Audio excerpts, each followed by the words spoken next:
1 year ago today, Hamas terrorists attacked Israel, killing more than 1,200 innocent civilians while capturing many, many hostages, including some American citizens. And even as the memorial events take place today all around the world, we remember that Israel remains a country at war for its very existence.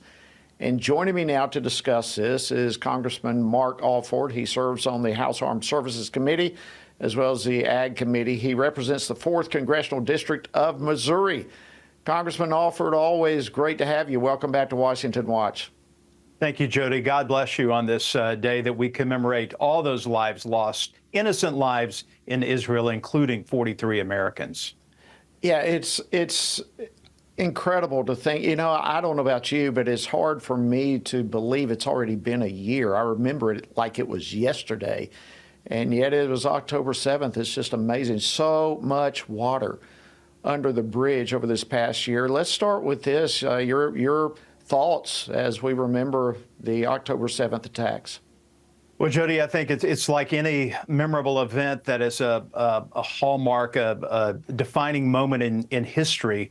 You knew where you were when you started hearing about the news. But Jody, when we think about this anniversary, first anniversary commemoration, Israel has been living this every single day. We were over there in April 3rd through the 11th, visiting with hostage family members, going to Nir Oz, the kibbutz where so many people were slaughtered, burned alive, raped in front of their relatives. We went to the Nova concert site.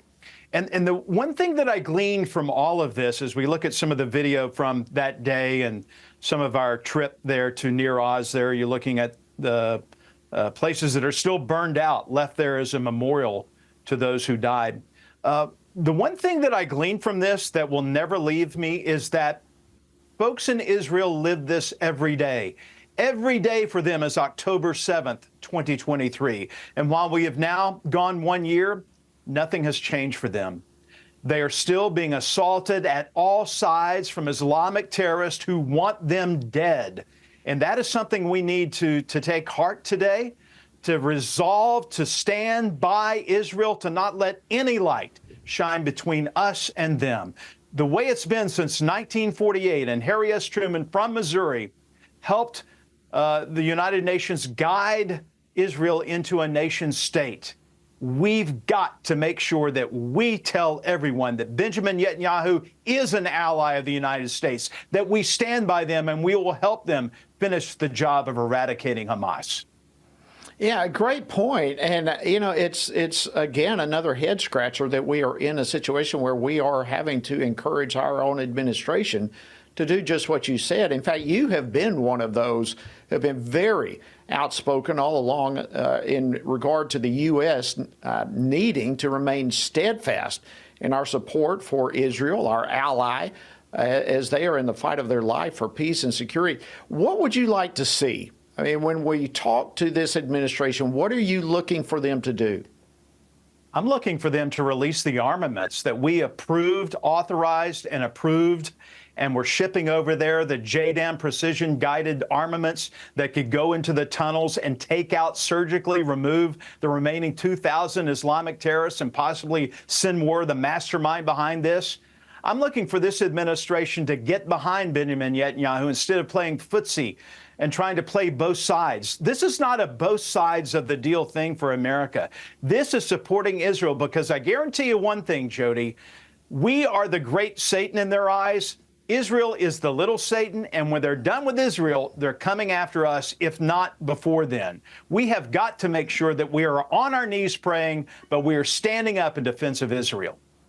Yeah, and when you look at what we've allowed across our southern border, you better be sure to realize they are already here to do whatever damage they want to inflict or terrorist activity in the United States.